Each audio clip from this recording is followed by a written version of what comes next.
मैं हूं मिशेल, आपकी दोस्त और आपकी इंग्लिश कोच। तो चलिए शुरुआत करते हैं आज के लेसन की। आज हम सीखने वाले हैं WH वर्ड्स, जैसे कि what, when, where, who and why. इन वर्ड्स के साथ इंग्लिश में सवाल बनाना। तो बिना देर के शुरुआत करते हैं।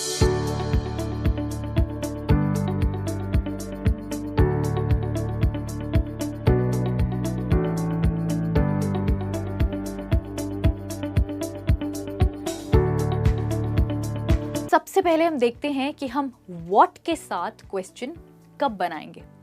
दोस्तों, व्हाट का मतलब होता है क्या। इसका इस्तेमाल हम कोई इंफॉर्मेशन पाने के लिए करते हैं, जैसे कि तुम शाम को क्या कर रहे हो, what are you doing in the evening. तुम डिनर में क्या खाओगे, what will you have for dinner. तुमने बीमार होने से पहले क्या खाया था, what did you eat before you got sick. तो दोस्तों, जैसे कि आप देख सकते हैं, इन सब क्वेश्चंस में हम किसी से कोई इंफॉर्मेशन यानी कोई जानकारी पाना चाहते हैं। एक और एग्जाम्पल, टाइम क्या हुआ है, व्हाट इज द टाइम। और एक सबसे कॉमन इंग्लिश का सवाल, अरे तुम क्या कर रहे हो, what are you doing. Lunch में क्या खाया था, what did you eat for lunch. या फिर आप कह सकते हैं लंच में क्या था, यानी what was there for lunch. तुम कल क्या करोगे, What are you doing tomorrow? तो यहाँ पर हम देख रहे हैं कि हम what के साथ कैसे सवाल बनाते हैं। कुछ और डेली लाइफ एग्जाम्पल्स देखते हैं। तुम कल से क्या कर रहे हो, What have you been doing since yesterday? जब आपकी किसी से लड़ाई हो गई हो तो आप पूछ सकते हैं मैंने क्या किया, What did I do? होता है ना ऐसे, कितनी बारी हम हिंदी में कहते हैं अरे मैंने क्या किया, What did I do? इसको इंग्लिश में आप कह सकते हैं What did I do, जो कि काफी सिंपल है। अब इसी से मिलता जुलता एक और वर्ड है which। हम अगर इसको हिंदी में ट्रांसलेट करें तो ये बनता है कौन से। जैसे कि which का इस्तेमाल किसी की चॉइस के बारे में पूछने के लिए होता है। What and which का मतलब बहुत सिमिलर होता है, बस फर्क इतना होता है कि what आप तब पूछते हैं जब आपके पास बहुत सारे ऑप्शंस होते हैं, और विच को आप कुछ 2 या 3 स्पेसिफिक ऑप्शंस के लिए यूज करते हैं। एग्जाम्पल्स देखते हैं विच के साथ। Which dish did you order, the pizza और द पास्ता। तुमने कौन सी डिश ऑर्डर की, पिज्जा या पास्ता। तो दोस्तों, यहाँ पे अगर आप नोटिस करेंगे हमारे पास सिर्फ 2 ही ऑप्शंस हैं और हमें इनमें से एक चूज करना, इसलिए हमने विच बोला ना कि व्हाट। एक और example, which day do you prefer for a meeting, today और टुमारो। तुम्हें मीटिंग के लिए कौन सा दिन पसंद है, आज या कल। तुम हफ्ते के कौन से दिन फ्री होते हो, Which days in the week are you free? यहाँ पर हम हफ्ते के कुछ विशेष दिनों के बारे में बात कर रहे हैं, जैसे कि कोई व्यक्ति मंडे, ट्यूसडे या वेंसडे को फ्री हो सकता है, कोई व्यक्ति फ्राइडे, सैटरडे, संडे को फ्री हो सकता है। इस तरीके से हम उनसे कुछ स्पेशल डेज के बारे में पूछ रहे हैं, स्पेसिफिक डेज के बारे में पूछ रहे हैं। तुम्हारे फेवरेट कलर्स कौन से हैं, which are your favourite colours. तुमने सबसे अच्छी किताब कौन सी पढ़ी है, which is the best book you have ever read. अच्छा, ये बताओ मुझे पार्टी में कौन सी ड्रेस पहननी चाहिए, ब्लू वाली या ग्रीन वाली। Which dress should I wear for the party, the blue one और द ग्रीन वन, राइट।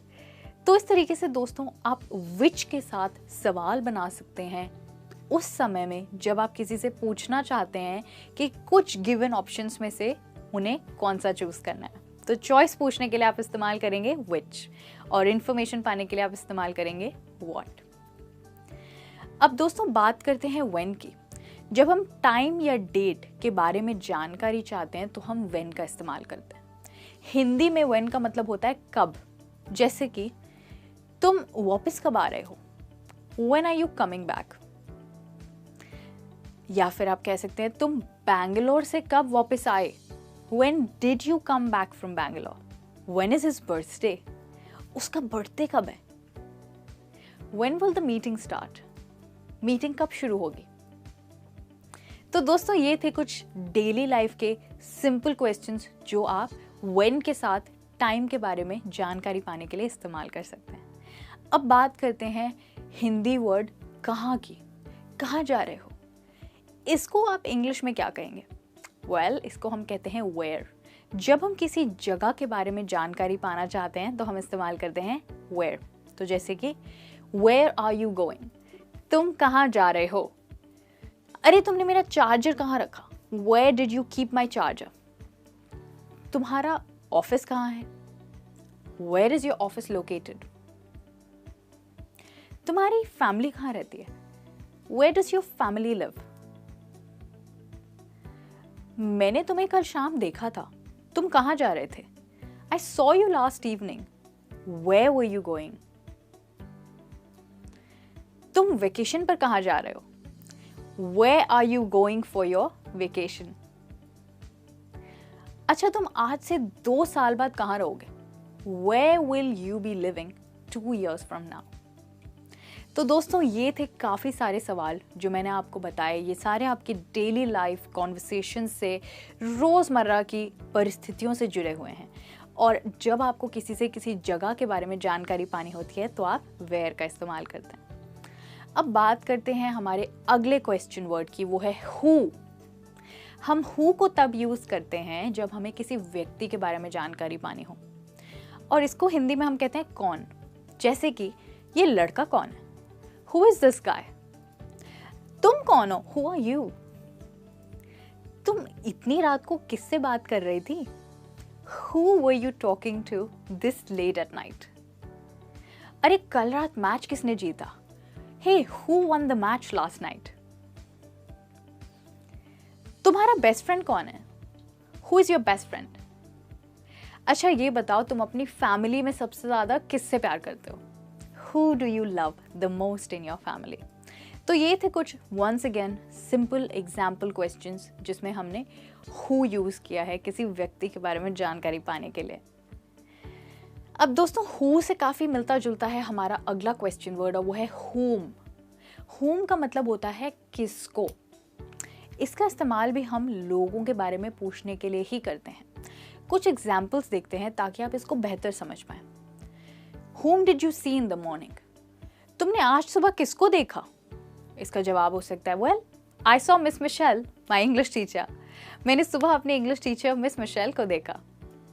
एक और example, Whom were you talking to? तुम किससे बात कर रहे थे। I was talking to Sid, my new roommate. मैं सिड से बात कर रहा था, मेरा नया रूममेट। तो इस तरीके से दोस्तों आप whom का भी इस्तेमाल कर सकते हैं कभी कभी who की जगह किसी व्यक्ति के बारे में जानकारी पाने के लिए। अब who और whom जैसा ही है हमारा अगला वर्ड, और वो है whose, यानी किसका। अब जैसे हम कहते हैं ना ये पेन किसका है, तो किसका वर्ड का हम इस्तेमाल करते हैं किसी वस्तु की ओनरशिप पूछने के लिए, यानी ये वस्तु किसकी है। तो उस समय आप इंग्लिश में whose का प्रयोग करेंगे। जैसे कि whose phone is this? Is it yours? ये फोन किसका है, क्या ये तुम्हारा है। Whose books are these? They seem to be torn. ये बुक्स किसकी हैं, ये फटी हुई लग रही हैं। या फिर आप कह सकते हैं Whose laptop is this? We found it in the washroom. ये लैपटॉप किसका है, हमें ये वॉशरूम में मिला। तो दोस्तों, जब आपको जानकारी पानी है कि कोई खोई हुई वस्तु या कोई रखी हुई वस्तु किसकी है, तो उस समय पे आप whose का इस्तेमाल करेंगे किसी की ओनरशिप जानने के लिए, किसी वस्तु की ओनरशिप के लिए। और इसी के साथ हम पहुंच गए हैं हमारे लास्ट क्वेश्चन वर्ड पे, और वो है why। वेल दोस्तों, ये दुनिया का सबसे बड़ा क्वेश्चन वर्ड है। दुनिया में हर व्यक्ति पूछता है क्यों, ऐसा क्यों होता है। तो जब आपको कोई रीज़न यानी कोई वजह जाननी होती है तो आप इस्तेमाल करते हैं why का, यानी क्यों। Why are you so angry with me? तुम मुझसे इतना गुस्सा क्यों हो। अच्छा, मेरा आपसे एक सवाल है, तुम्हें इंग्लिश क्यों पसंद है। Why do you like English? अब अगर कोई बहुत चिड़चिड़ा हो रहा है तो आप कह सकते हैं तुम इतने इरिटेटेड क्यों हो। Why are you so cranky? दोस्तों, cranky का मतलब होता है इरिटेटेड, चिड़चिड़ा होना। तुम मुझे फॉलो क्यों कर रहे हो। Why are you following me? तुम इतनी देर से क्यों पढ़ रहे हो, तुम्हें एक ब्रेक चाहिए।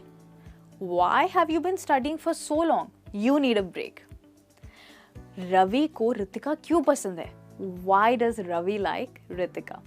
दोस्तों याद रखिएगा कि why से शुरू होने वाले सवालों का जवाब अक्सर बिकॉज से शुरू होता है, और बिकॉज का मतलब होता है क्योंकि। पर याद रखिएगा दोस्तों, स्पोकन इंग्लिश में हम बिकॉज को बिकॉज बोलते हैं। That's right, because. आइए कुछ एग्जाम्पल्स देखते हैं वाई और बिकॉज के। Why didn't he call me back?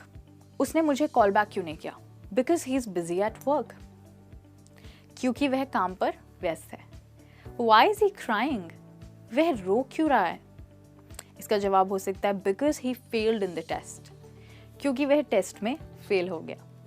तो यहाँ पे आपने देखा दोस्तों, वाई से शुरू होने वाले सवालों का जवाब हमेशा बिकॉज होता है। और याद रखिएगा, हम इसको बिकॉज नहीं बिकॉज कहेंगे और इसी से सवाल को, जवाब को शुरू करेंगे। मैं उम्मीद करती हूँ कि आज के लेसन में जो आपने सीखा है वो आपके काम आएगा और उसे आप अपनी डेली कॉन्वर्सेशंस में यूज़ करेंगे। थैंक यू सो मच मेरे साथ जुड़े रहने के लिए। मैं जल्द ही वापस आऊँगी एक और लेसन के साथ। Till then take care and bye bye.